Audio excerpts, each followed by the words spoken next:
오늘은 어린이 주일입니다.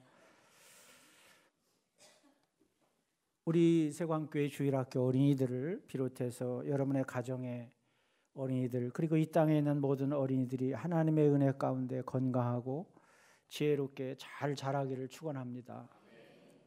역사적으로 어린이가 인격체로 대우를 받기보다는 어른이나 또 사회의 부속물 정도로 취급받아 왔습니다.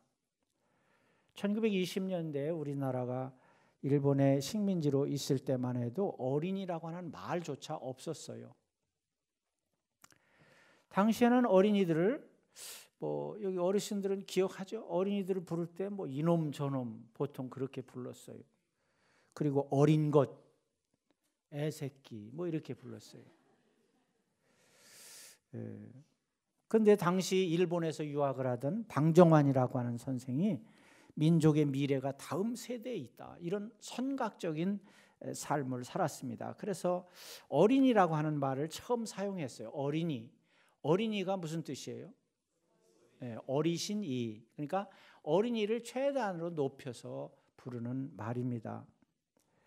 그러니까 어린이도 하나의 인격체요, 한 영혼이에요. 여러분과 똑같은 한 영혼이라고 하는 거예요. 이것이 오늘날의 어린이날의 유래가 되었습니다. 그래서 오늘 참 안 되는 것 중에 하나예요. 우리가 여러 번 이렇게 시도를 했잖아요.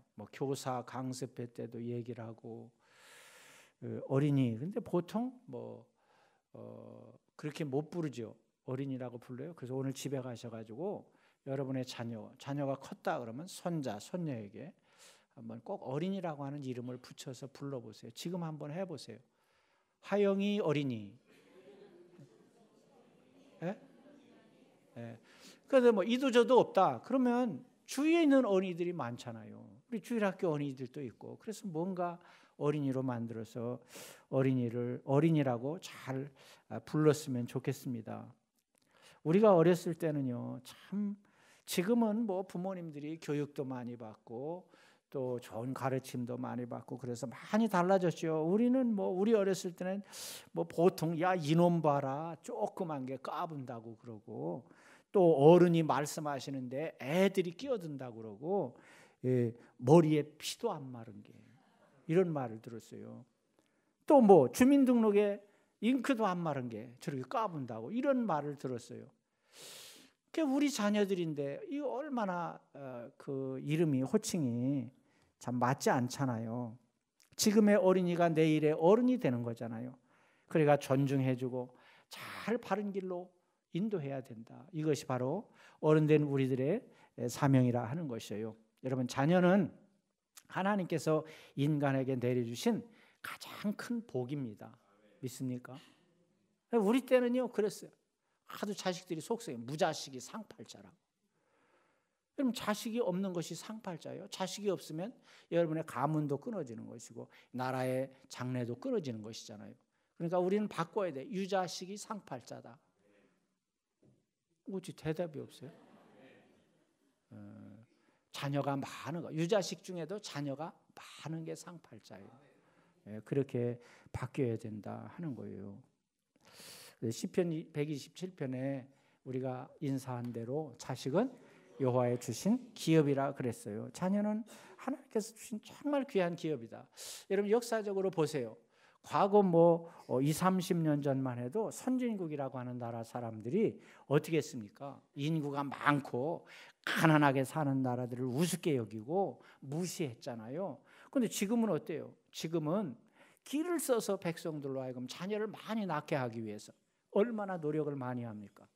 우리나라도 이 재정적인 지원, 제도적인 보완 이런 걸 통해서 어떻게 자녀를 많이 낳게 하려고 하지만 우리나라는 세계에서 자녀 안 낳기로 꼴찌잖아요. 꼴찌. 세계에서 최고로 자녀를 안 낳는 나라가 되었어요.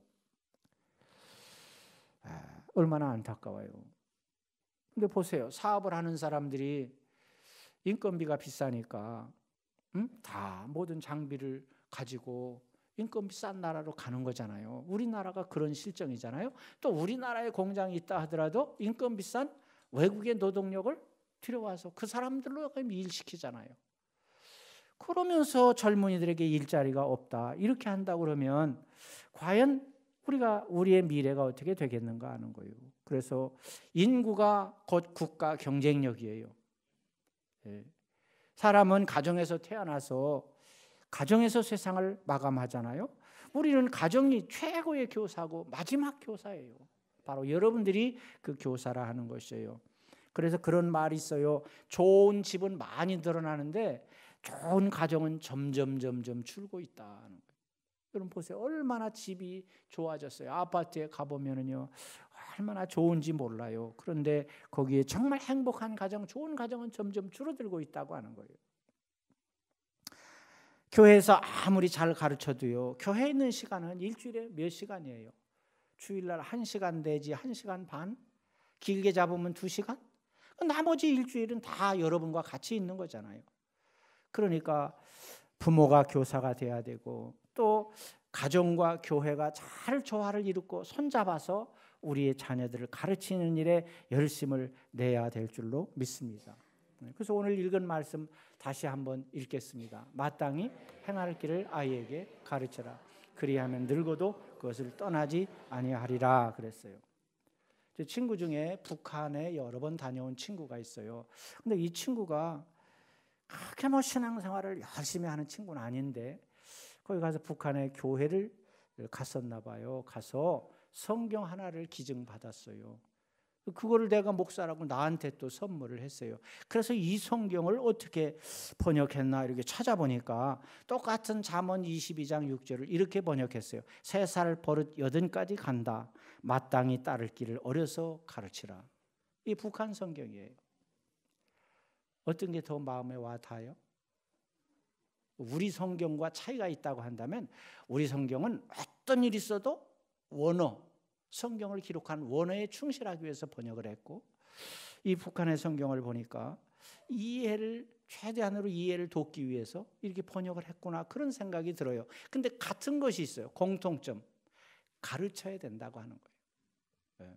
거기나 여기나 아니면 미국이나 일본이나 다 똑같이 가르쳐야 된다 하는 것이에요. 자, 그러면 가르치기 위해서 먼저 해야 될 것이 있어요. 가르치기 위해서는 하나님의 창조 명령을 순종해야 된다 하는 것이에요. 여러분 우리나라가 저출산 문제로 인해서 위기를 맞은 지가 벌써 오래됐습니다. 국가적으로나 교회적으로 위기의식을 느껴야 돼요. 이것은 결혼이나 출산 문제에 있어서는 인간적인 계산에 의한 답을 찾아서는 안 돼요. 상식으로 답을 찾아서는 안 된다고 하는 거예요. 왜 그래요? 그 이전에 하나님은 우리 모두에게 창조 명령을 주셨어요. 그것이 뭐냐? 창세기 1장에 생육하고 번성하여 땅에 충만하라, 땅을 정복하라 그랬어요. 생육하고 번성하라고 하는 명령은 하나님의 창조 명령이에요. 내가 자녀를 많이 낳아야 된다고는 그건 목회자의 목회 방침이 아니에요. 하나님의 말씀에 순종하기 위해서 말하는 것이에요. 그러니까 자녀를 많이 가지자 하는 운동은 단순히 국가의 인구 문제와 교회 교세 문제를 해결하기 위한 운동이 아니라고 하는 거예요. 자녀를 많이 낳는 운동은 생육하고 번성하라고 하는 창조 명령에 성실하게 순종하는 운동인 줄로 믿습니다. 결혼을 거부하잖아요. 젊은이들이. 또 결혼을 해도 자녀를 안 낳으려고 하잖아요. 자녀를 낳아도 겨우 그냥 하나 정도 낳아서 키워야 되겠다. 그렇게 하는 것이 세상의 추세잖아요. 우리는 세상의 추세를 따르면 안 돼요. 하나님의 명령을 따라야 될 줄로 믿습니다. 그런데 하나님의 명령을 따르려고 그러니까 어때요? 당장 다가오는 것이 뭐예요? 양육비가 많이 들고 특별히 교육비가 엄청나게 든다고 하는 거잖아요. 경제적인 부담을 어떻게 감당할 것인가 이것 때문에 사람들이 자꾸 주저주저하고 있다고 하는 거예요. 그러나 여러분 그것은 절대로 고민사항이 아니에요. 하나님께서 아무 대책이 없이 많이 낳아라 그렇겠어요? 하나님이 그렇게 무책임한 분이에요? 무책임한 분이에요? 출애굽기 20장에 보면 나를 사랑하고 내 계명을 지키는 자에게는 1000대까지 은혜를 베푸시느니라 그랬어요. 하나님이 낳아라 그랬으면 낳은 자녀는 하나님이 책임지시는 줄로 믿습니다. 이거를 우리가 믿음으로 받아들여야 된다고 하는 거예요. 우상들을 버리고 하나님을 사랑하고 계명을 지키는 자에게는 천대까지 하나님이 책임지고 인도하신다고 하는 것이에요. 이것은 바로 자녀가 있는 여러분의 가정을 명문 가정으로 만들어 주시겠다고 하는 약속의 말씀인 줄로 믿습니다. 그러니까 우리는 두 가지를 기억해야 돼요. 한 가지는 뭐예요? 생육하고 번성하라고 하는 창조 명령. 그리고 또 한 가지는 천대까지 은혜를 베푸신다고 하는 명문 가문의 약속.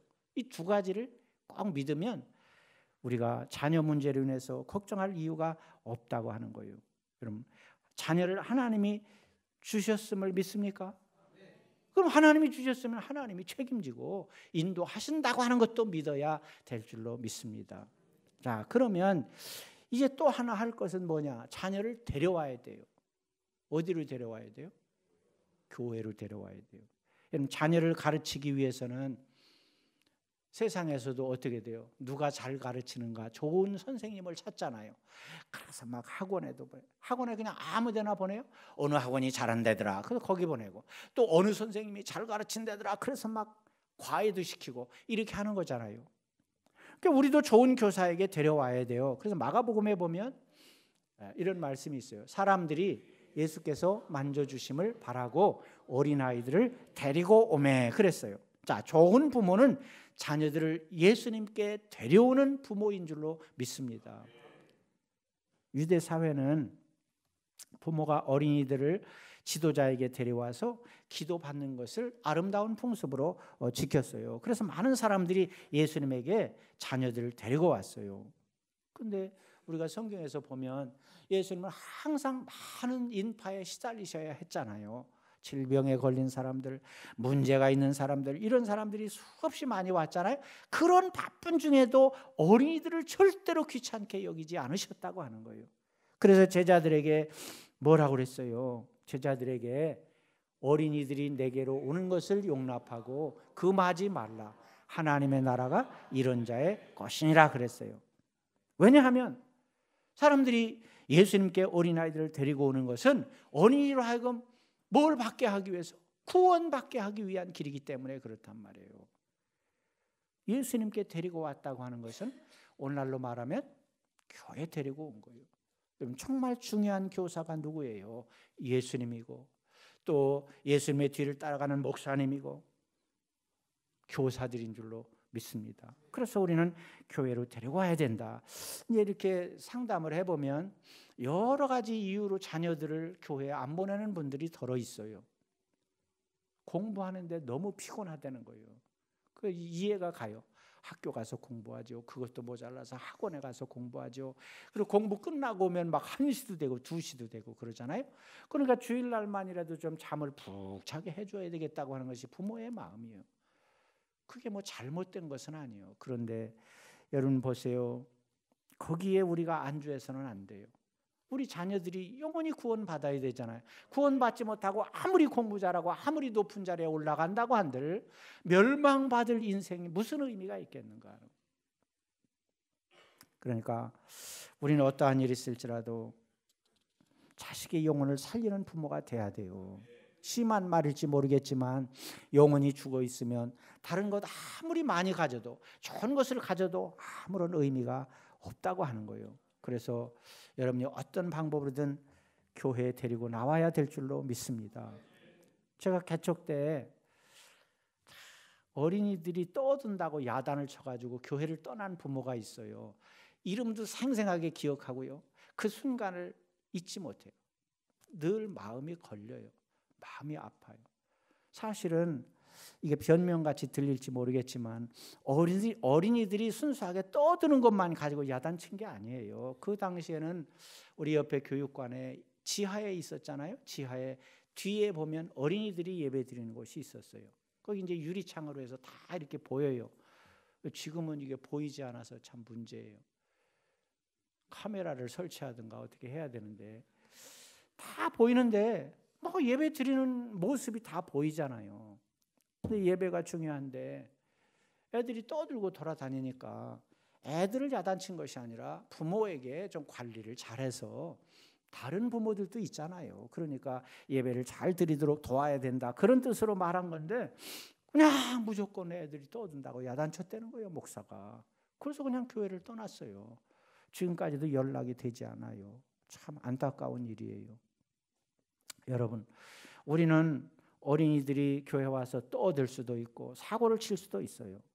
그렇다고 해서 어린이들이 교회 오는 것을 막으면 안 돼요. 또 어른들이 무조건 하고 야단만 치면 안 돼요. 제가 이제 2층에 소예배실이 있잖아요. 근데 이제 월요일 날 예배를 끝나고 월요일 날 이렇게 새벽 기도를 인도하기 강단에 서면 뭐 뒤죽박죽 돼 있어요. 마이크도 막 이렇게 돼 있고 뒤죽박죽 돼 있어요. 이렇게 가만히 보니까 어린이들이 목사가 되겠다고 하는 꿈이 있는지 그 강대상에서 노는 걸 그렇게 좋아하는 거예요. 그냥 이렇게 내려서 저기서 놀아도 되잖아요. 근데 어린이들이 가만히 지나가다 보면 다 이 강대상에 올라와가지고 설교를 흉내내고 있는지 그건 모르겠지만 거기서 노는 걸 좋아하는 거예요. 처음에는 내가 이렇게 불러다가 자세히 설명도 하고 야단도 치고 그랬어요. 근데 나중에 가면서 그래서는 안 되겠구나. 저들이 만약에 목사가 되기를 소망하고 이렇게 연습하고 훈련한다고 하는데 얼마나 좋은 일인가, 그런 생각을 하게 됐어요. 마이크가 다 고장났어요. 그래서 목사님 하나 마이크 좋은 거 하나 사드리세요. 막 이렇게 찌직거리고 막 소리가 나고 잡음이 나고 그래요. 자, 그래서 어린이들은 크고 작은 사고를 칠 수 있습니다. 그렇더라도 어린이들이 교회 오는 것을 막을 수는 없다 하는 거예요. 그래서 여러분들이 열심히 여러분의 자녀들도 데려와야 되지만 어떻게 돼요? 주일학교 학생들 전도도 열심히 해야 돼요. 꼭 내 자식만 내 자식이 아니라 우리 주위에 있는 많은 어린이들이 다 우리의 자식이라고 하는 것을 알고 열심으로 예수님 앞에 데려오는 일을 감당하시기를 바랍니다. 자, 이제 데려왔어요. 그 다음엔 뭐 해야 돼요? 양육을 해야 돼요. 가르쳐야 된다. 그럼 우리가 무엇을 가르쳐야 될 것인가? 가르쳐야 될 것이 많이 있겠지만 첫째로는 경건한 자손으로 키워야 된다. 그럼 경건이라고 하는 말은 여러 가지 학적인 의미도 있겠지만 그냥 우리가 쉽게 받아들일 수 있는 것은 하나님을 닮는 것, 이게 경건이에요. 여러분, 운동선수도요, 누구를 닮아요? 운동을 잘하는 선배들을 닮잖아요. 우리 지난번에 평창에서 이상화 선수죠. 이상화 선수가 금메달을 꼭 딸 줄 아는데 은메달을 따고 일본 선수가 금메달을 땄잖아요. 근데 그 일본 선수가 인터뷰를 하는데 자기는 이상화를 항상 머릿속에 두고 살았고 가슴속에 묻고 살았다는 거예요. 그래서 그가 하는 모습 그대로를 따라 했다는 거예요. 그래서 이제 바뀌어가지고 그 사람이 금메달을 따고 우리가 은메달을 땄어요. 예술가도 마찬가지잖아요. 예술가도 뭔가 존경하는 선배, 존경하는 사람들을 모방하려고 노력을 하는 거잖아요. 우리의 인생도 마찬가지예요. 그러니까 여러분의 자녀가 처음에는 누구를 닮아요? 부모를 닮는 거예요. 근데 우리는 부모를 닮기 이전에 닮아야 될 분이 있어요. 누구예요? 하나님을 먼저 닮아야 돼. 예수님을 먼저 닮아야 된다는 거예요. 네. 아무리 공부를 많이 하고요, 돈이 많아도요, 세상의 부모를 닮아가지고는 완전할 수가 없어요. 이것이 순서예요. 요즘 뭐 한참 시끄러운 재벌 있잖아요. 가만히 이렇게 보니까 엄마가 욕을 엄청나게 하더만 보니까, 그러니까 자식들이 다 따라서 욕을 하는, 이게 확실한 건지는 모르겠는데 내가 뉴스에 나오는 것만 볼 때 그렇다는 얘기예요. 어느 한 특정한 사람을 얘기하기 위해서 하는 것이 아니라 우리 부모는 아무리 잘나고 아무리 공부를 많이 해도 하나님 앞에서는 다 흠이 있고 부족한 거예요. 그러니까 우리가 하나님을 닮는 일을 먼저 가르쳐야 되고 또 우리도 그렇게 해야 된다는 거예요.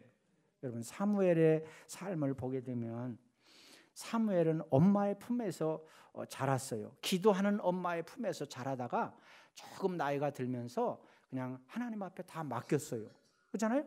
성전에 갖다 맡겼잖아요.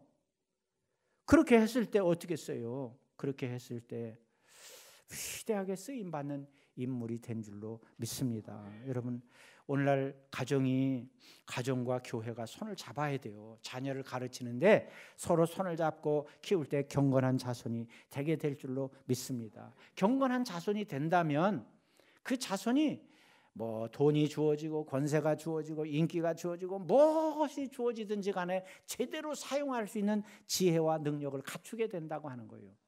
돈 많이 가져보세요.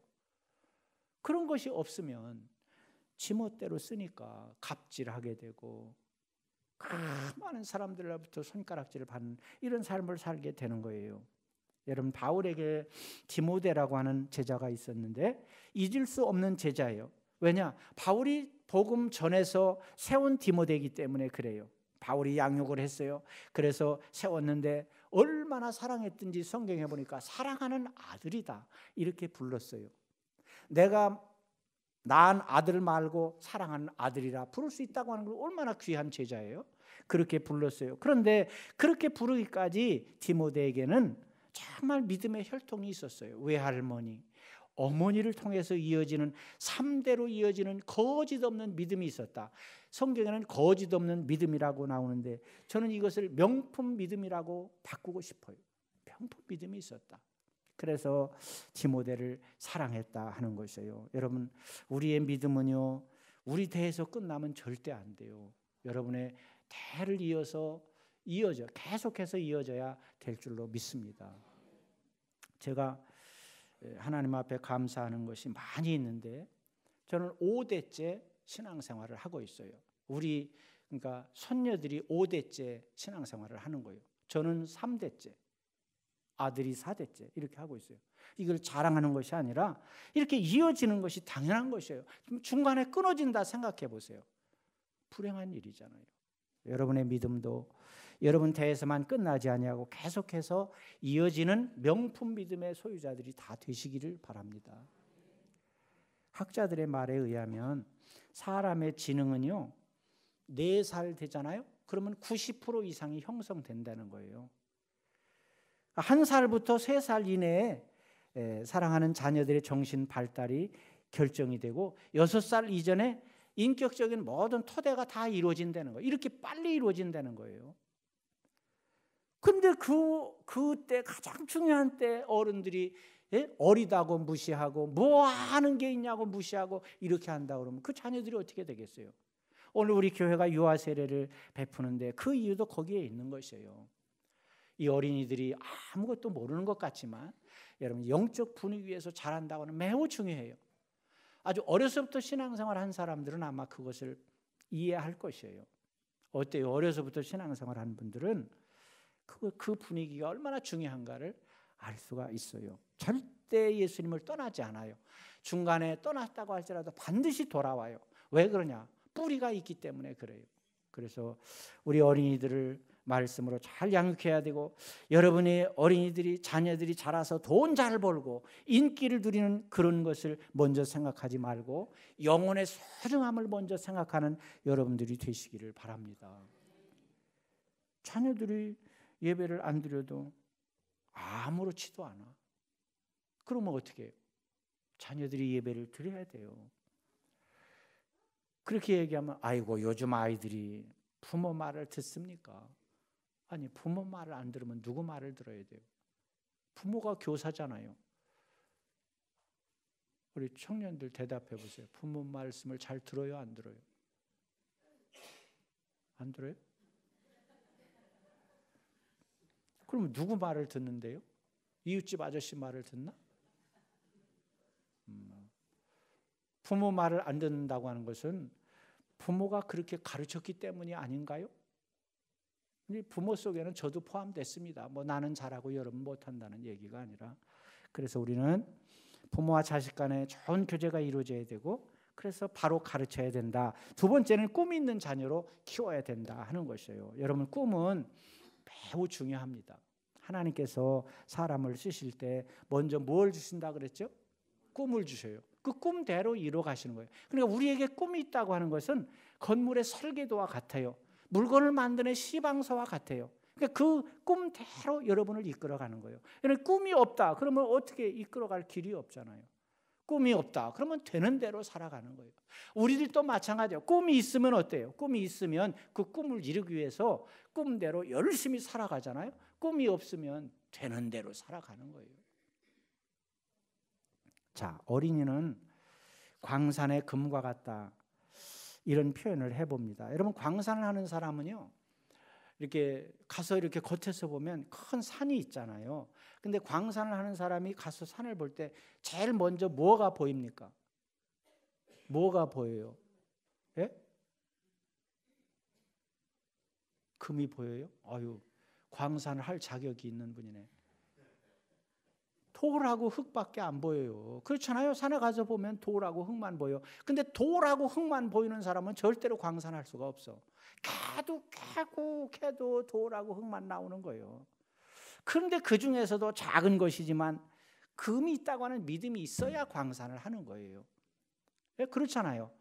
그 큰 산이 금으로 다 채워져 있다 그러면 갑자기 떼부자 되죠. 떼부자가 아니라 뭐 어떤 부자가 돼요? 엄청난 부자가 될 거 아니에요. 그런데 금이나 이 보석은 아주 작은 양에 불과하다고 하는 거예요. 그걸 보고 큰 산에 흙을 파내고 돌을 캐내는 거예요. 여러분, 자녀도 그와 같다고 생각을 합니다. 자녀들을 보면, 어린 자녀들을 보면 뭐가 보여요? 어려서 아무것도 할 수 없는. 그래서 우리의 선조들은 그래서 아이들을 무시하고요, 어른들의 하나의 도구로 사용한 거예요. 그러나 그 어린이의 많은 가능성을 여러분이 봐야 될 줄로 믿습니다. 하나님께서 그 어린 생명 위에 많은 가능성을 주어서 이 세상에 보내신 거예요. 그거를 우리는 광부가 돼야 돼. 광부. 그래서 자녀들에게 있는 그 금을 캐내야 돼. 그것이 바로 우리가 해야 될 일이다. 그래서 잠언서 29장에 보면 묵시가 없으면 백성이 방자에 행하거니와 율법을 지키는 자는 복이 있느니라. 여기 묵시라고 하는 말은 선지자를 통해서 주신 하나님의 말씀을 묵시라 그래요. 그러니까 하나님의 말씀이 없으면 하나님의 뜻을 알 수가 없잖아요. 하나님의 뜻을 알 수 없으면 하나님이 우리에게 맡겨진 이 세상을 관리하고 다스릴 수가 없잖아요.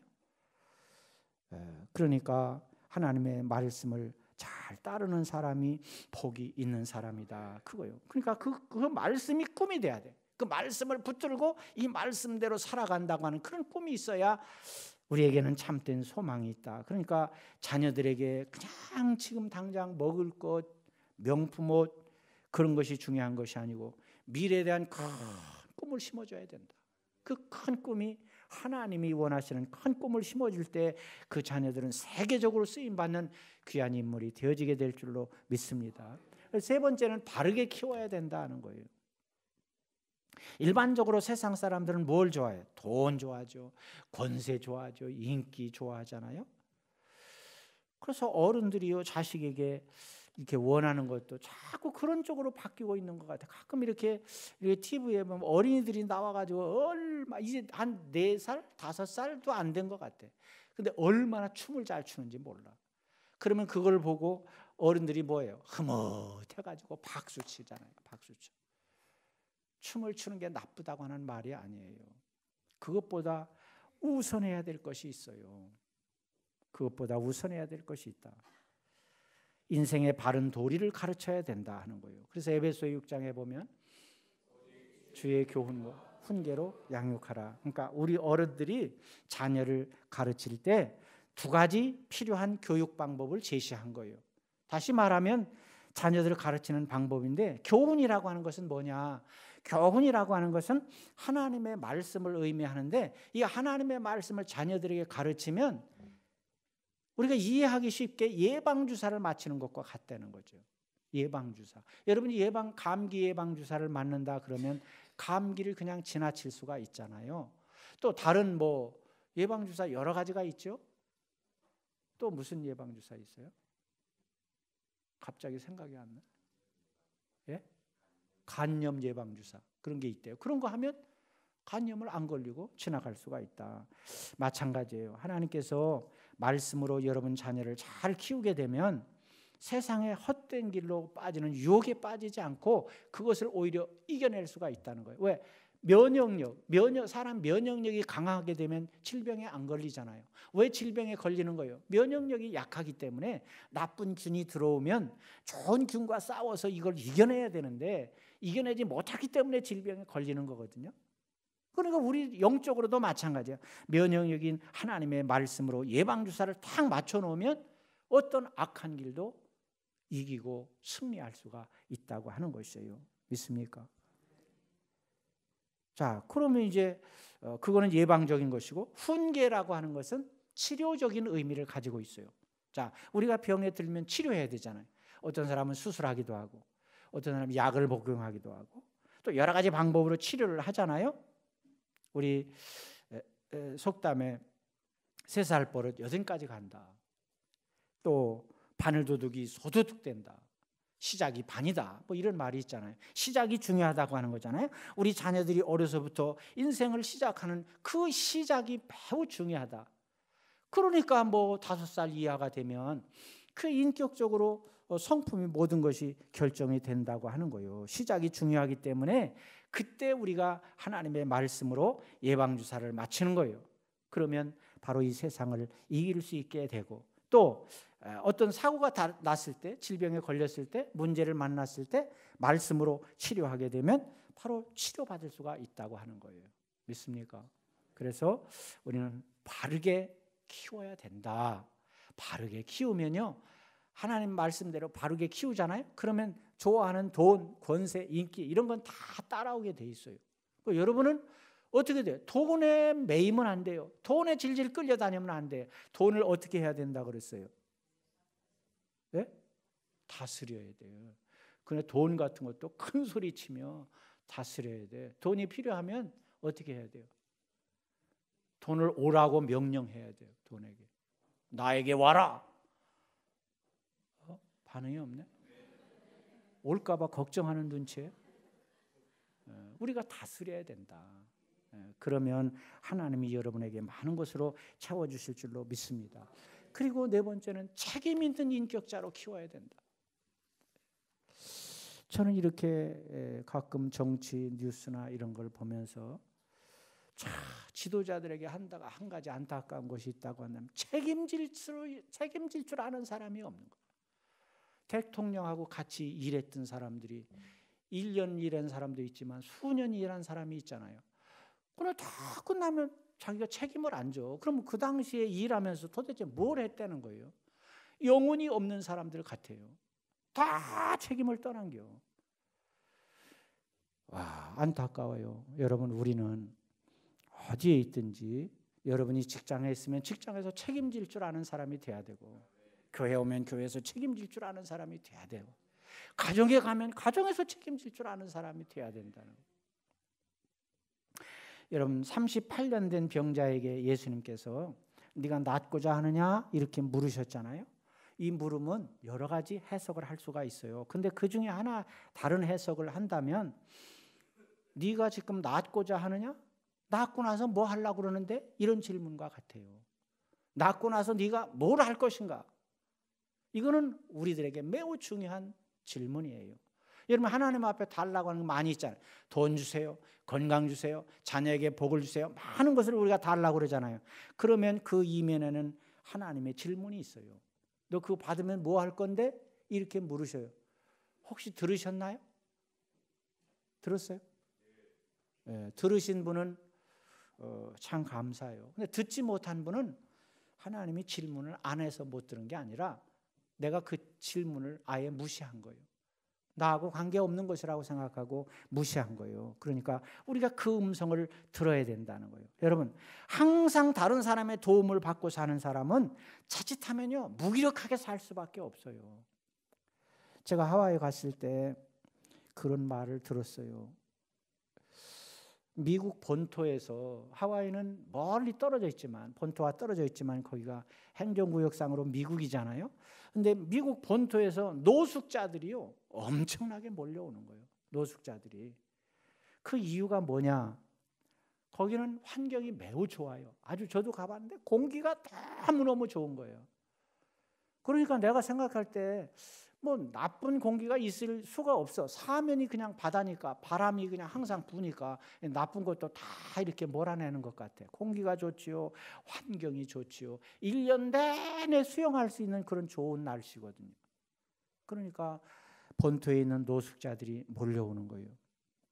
그러니까 주 정부에서 골칫거리잖아요. 왜? 세계적인 관광지고, 여기는 관광지가 없으면 살아갈 수가 없어요. 그거로 먹고 사는데 이렇게 노숙자들이 몰려와서 어떻게 되는가? 그래서 막 아파트도 주고 생활 대책도 마련해 주고.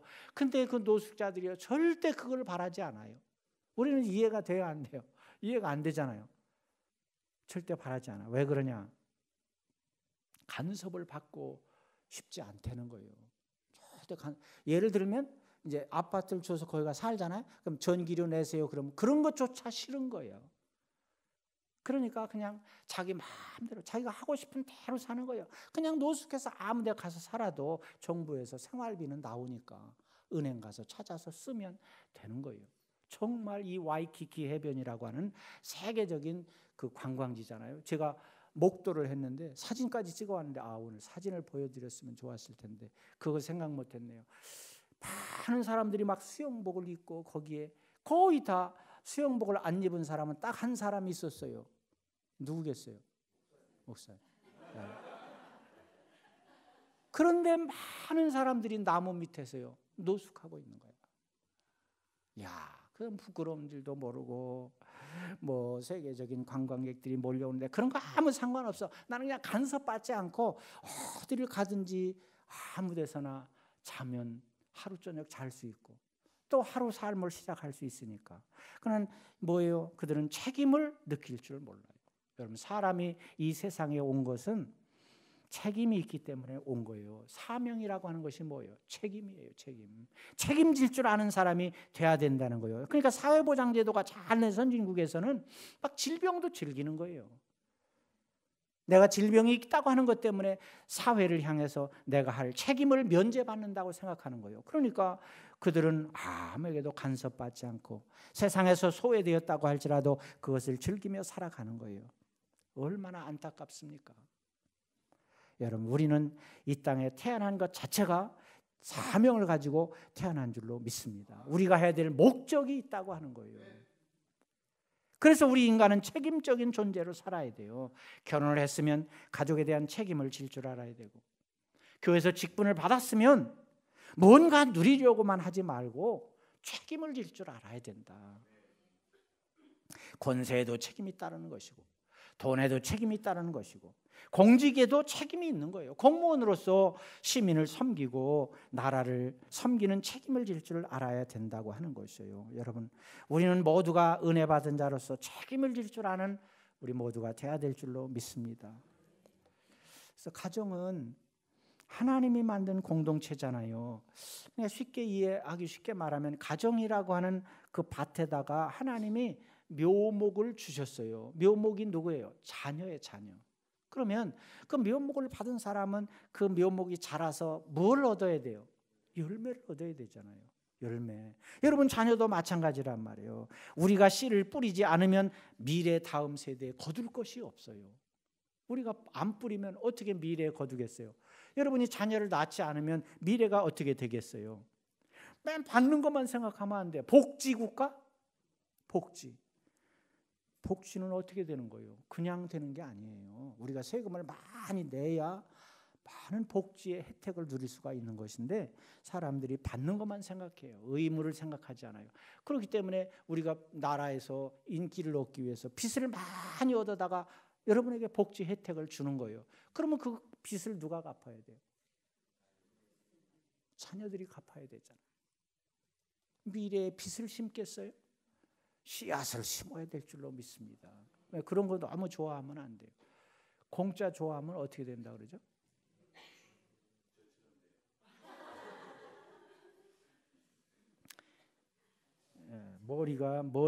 머리카락을 심으려고 얼마나 많은 사람들이 돈을 들여요.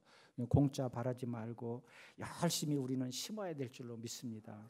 열심히 심는 교회, 열심히 심는 성도들이 되시기를 바랍니다. 하나님께서 허락하신 기업인 자녀를 잘 키우는 것이 장차 우리가 받을 큰 상급 중에 하나라 그랬어요. 여러분이 상 받는 여러분이 되시기를 바랍니다. 그래서 자녀들을 마땅히 행할 길로 가르치는 부모 여러분들이 다 되시기를 축원합니다. 기도하겠습니다.